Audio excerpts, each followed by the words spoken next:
Hi, welcome back. Really sorry it's taking me so long to get a new video out. I had a lot of things going the first of this year. Had a new grandchild show up. I've been doing some renovations around the house, so just not getting a chance to put out a new video, and I think it's very appropriate that we do it today, which is Easter. Easter 2020 is today. No matter what time you're watching this, that's what day it is. Anyway, it's a very interesting Easter. Probably unlike any Easter most of you and me have ever known, because we're in the midst of this COVID-19 coronavirus lockdown, social distancing and all. And most people have had an Easter unlike any other. We've not gone to families' houses, probably. We've not been to church. Not done whatever we do on Easter for most of us. And so we've had a very unusual time. But surprisingly, this is probably closer to the actual first Easter for most of us. Remember that the original Easter, the Easter where Jesus rose from the dead, the disciples, the ladies that followed him around, his followers, they were under house lockdown. They couldn't leave their homes. From the time that Jesus died, when Passover began at sundown, until the morning that Jesus arose, the disciples were locked down. Jewish law required that they not leave, no traveling, no commerce, no stores were open. You couldn't even bury the dead, right? And Easter Sunday morning was the first time they could leave that lockdown. So, this should remind us what they went through, just a little bit of what they went through. Their normal was off. This was not normal for them. They had just lost their leader, their Messiah, the teacher that they had come to know. They had lived with him and traveled with him for 3 years, many of them. They were in a hostile city, a city that had just killed their leader. They were 100 miles from home. Remember, these are Galileans. These guys are from the hills of Galilee, right? They're a long way. They're in the big city now, man. They're in the big city, and they're basically in a room, in a house, maybe the upper room is where they stayed for those 3 days. And couldn't go home. They couldn't leave. So they were anxious. They were worried. They were worried that the Jews were coming to get them at any moment.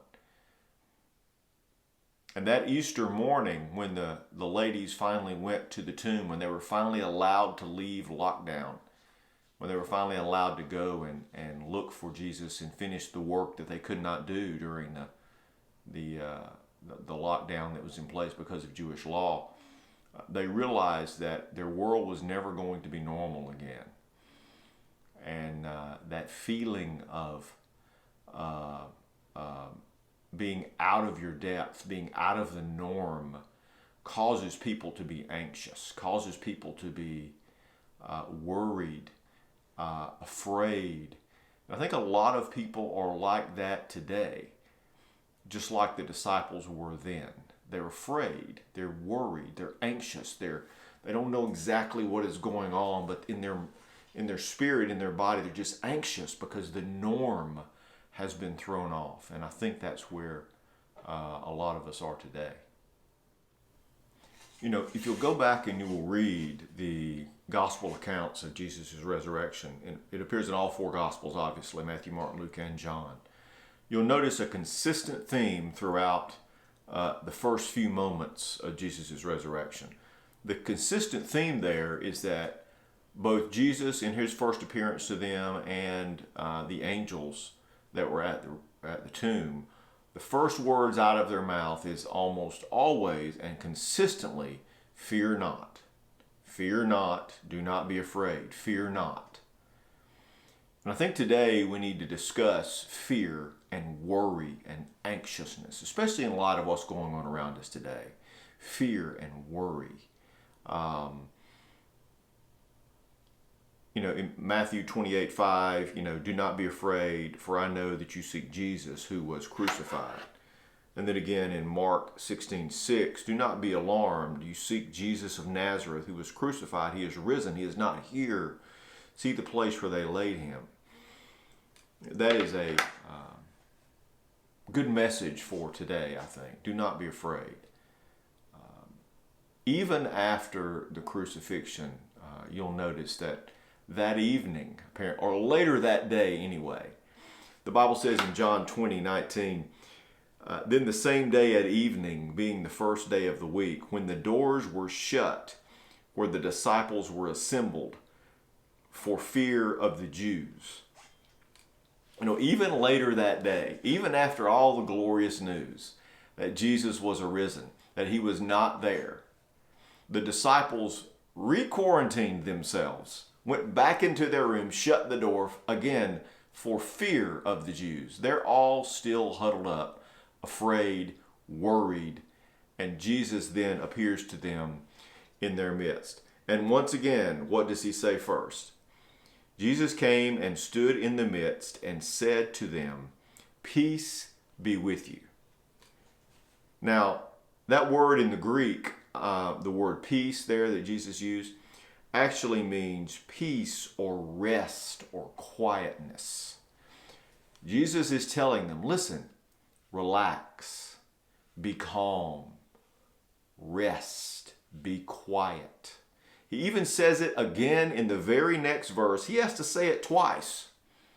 So he says, verse 21 says, so Jesus said to them again, peace to you, as the Father has sent me, I also send you. So it takes Jesus twice to get them to calm down. Peace, relax. Everybody take a deep breath. Everything's going to be okay. And I think we all need to take Jesus' advice on this Easter. Whatever is making you anxious right now, whether it's the lack of normalcy, the fact that you're out of your rhythm, when we always complain about being stuck in a rut. But truth be told, routines give us comfort. They're normal. When we're out of our rhythm, when we can't go to work, when we can't go shopping, we can't go see our families, we can't go to restaurants, we're locked down like the disciples almost. Jesus would come to you today and say, peace, rest, relax. The Bible says a lot about worry and anxiousness. And in every case, of course, it's don't be anxious. Be anxious for nothing. Fear not. But that really doesn't help today, right? I know I'm not supposed to worry. I know I'm not supposed to be anxious. So what do I do about that? Well, let's talk about that for a minute. I don't really know how to tell you to deal with worry and anxiousness. All I can do is tell you how I try to deal with it. So let me give you sort of my formula. Imagine that I've got a rational explanation for everything. So sometimes when I feel anxious or worried, or I just feel some emotion that I can't actually identify, I don't have all that many emotions. So when I have one, I have to stop and go, hey, what was that, right? So sometimes it requires that I step back a minute and go, okay, why am I feeling this way? What is this emotion exactly? Am I worried? Am I anxious? Am I fearful? Am I happy? Am I depressed? What emotion is that I'm feeling in the moment? And then once I've decided, okay, I'm a little worried, my next step there is to step back and go, well, what exactly am I worried about? Because fear and worry and anxiousness can have a tendency to be a loop, right? You're worried, and sometimes you're not exactly sure about what. It's like the little kid laying in bed at night with the covers over his head, worried. Mom comes in and turns the light on and says, what are you worried about? What are you scared of? Help me, tell me what it is you're afraid of. I'll look under the bed, I'll look in the closet. What is it that you're worried about? So the first step for me is just to identify what I'm worried about. What is it that has got me concerned? Once I identify what that thing is, what that task is, what that problem is it financial? Is it spiritual? Is it relational? What is it that's got me concerned? Then I go on to step 2. Is it something that is even rational for me to be worried about? Is it something so incredibly absurd that when I think about it, that's just nuts that I'm worried about that? If I'm in Colorado and I'm worried about a tsunami killing me, I'm probably being irrational, right? If I'm sitting at home at night worried that an asteroid is going to hit me on the head and kill me, or a meteorite, it's probably an irrational fear. The odds of that, just put that out of my head. But if it's a rational fear, if it's something that is at least plausible, that I really should be concerned about, then I have to ask my next question is, can I do anything about it? Is there something I can do that will help alleviate this fear, that will address the problem, that will prepare me for the consequences if they come? Is there anything else I can do? If the answer is yes, then I can get busy doing what I need to do to prepare for that or to solve the problem. So if I'm worried there's a monster in my closet, I can get up, turn on the flashlight, and go look in the closet and see that there's no monster there. Or if I'm worried that I'm not going to have enough food next week, I can go to the grocery store and get some food if there is any. Recently, there may not have been.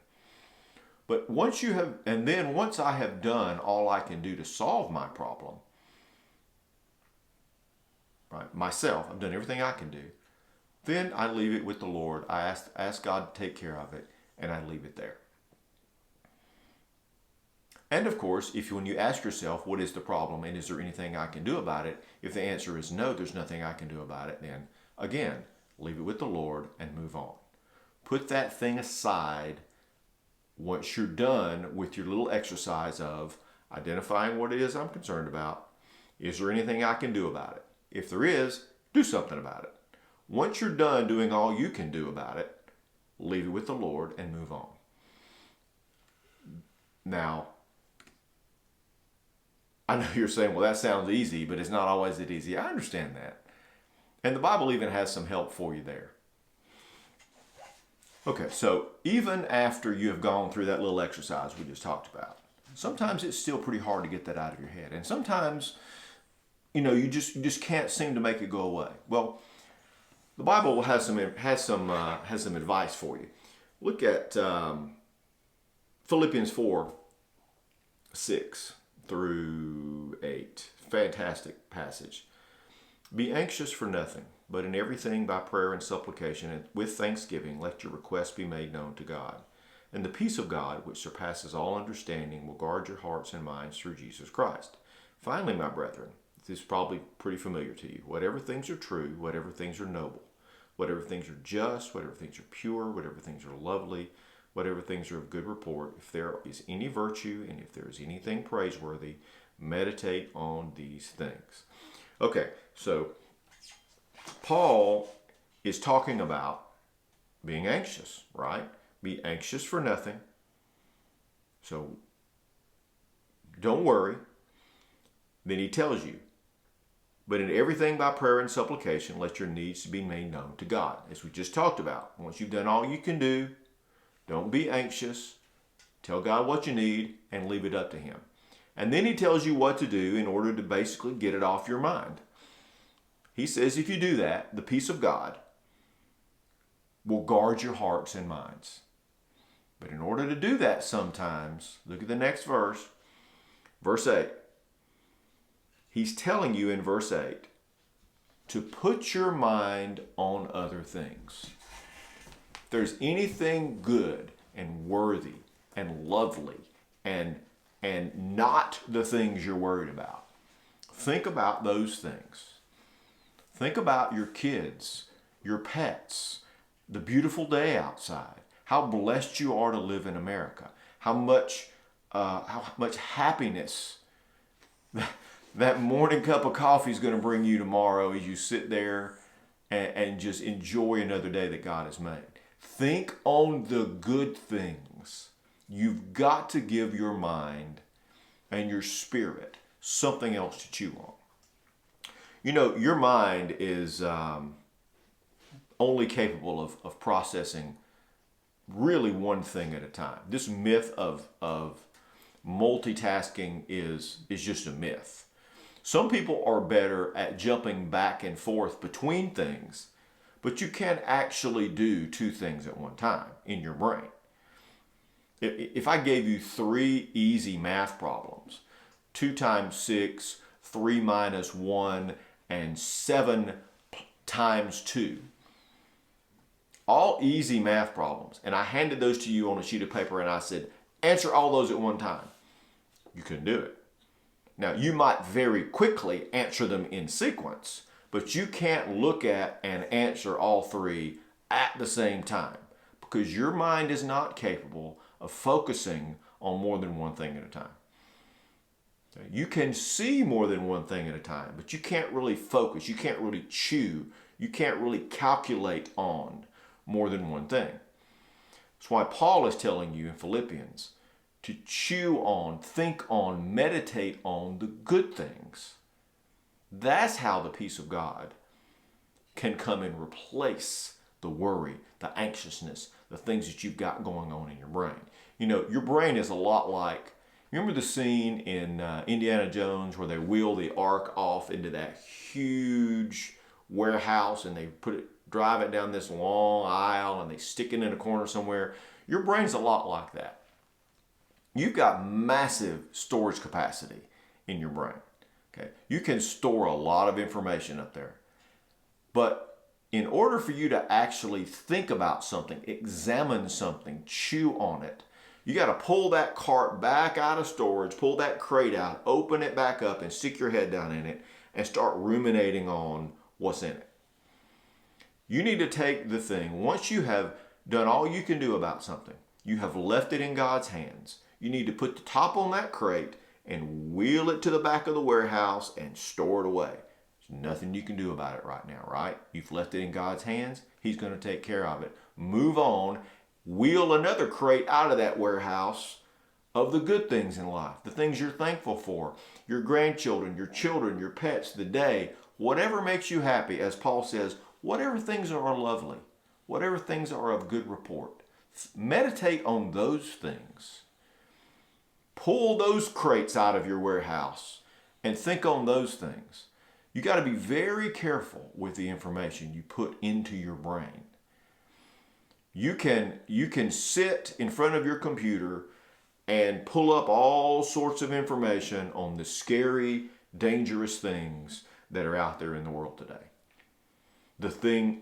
Your computer, your Twitter feed, your Facebook posts, sometimes are a never-ending saga of things to be worried about, right? Sometimes you got to turn those things off.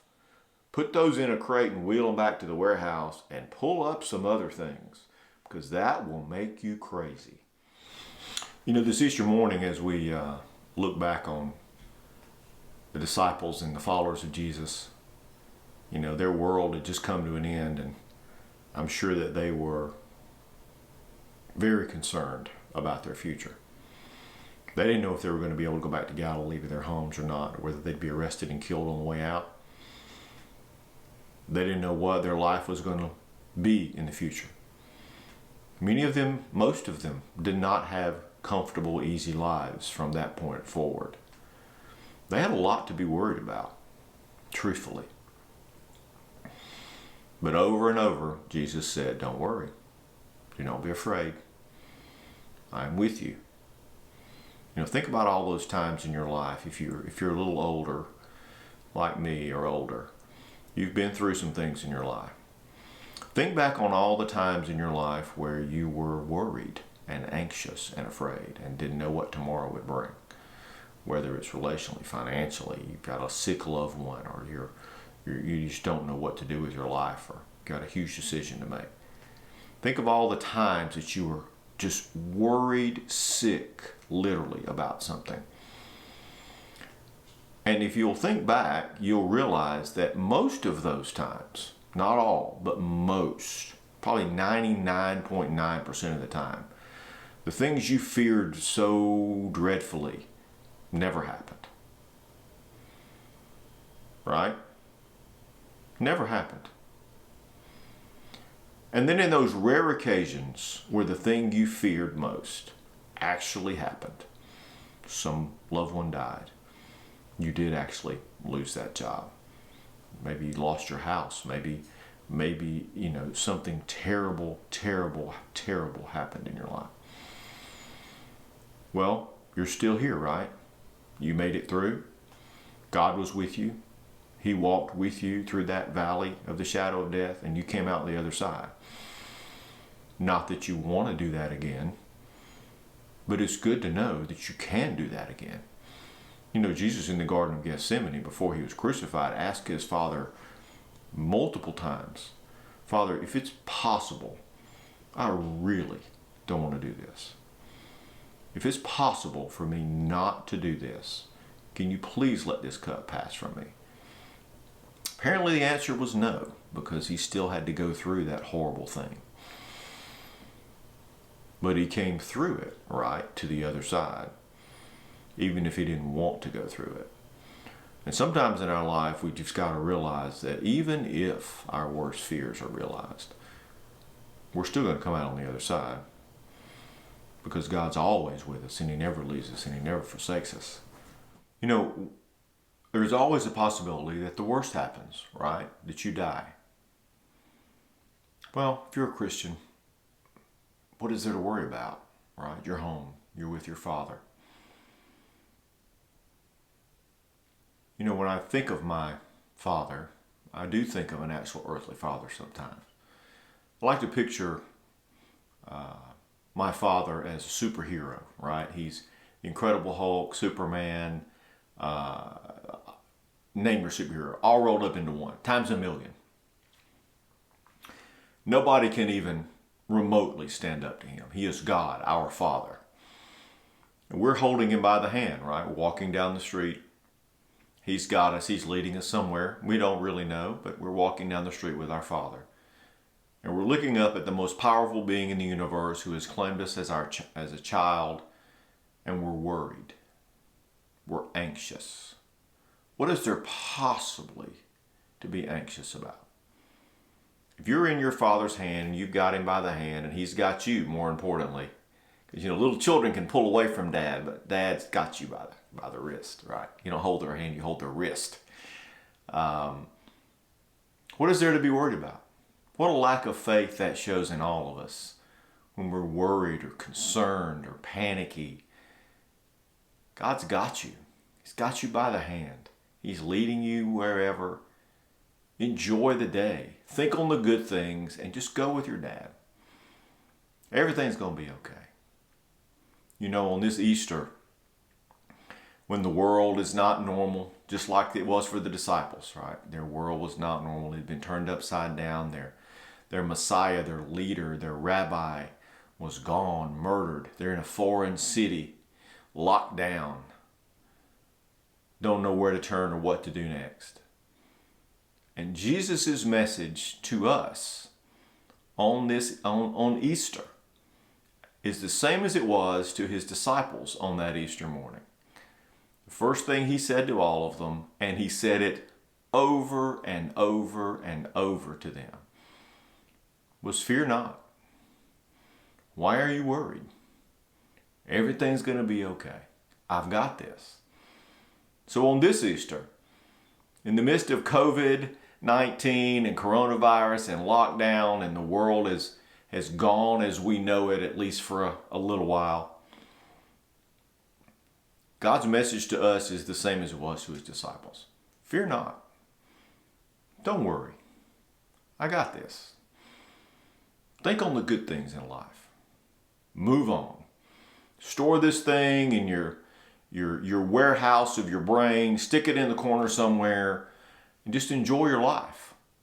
Because, even though your normal is gone, doesn't mean your normal, this new normal for a little while can't be full of joy, can't be a time of wonder for you and your family and your children. If you're staying at home with your family and your kids, what a wonderful, wonderful thing to be able to do right now.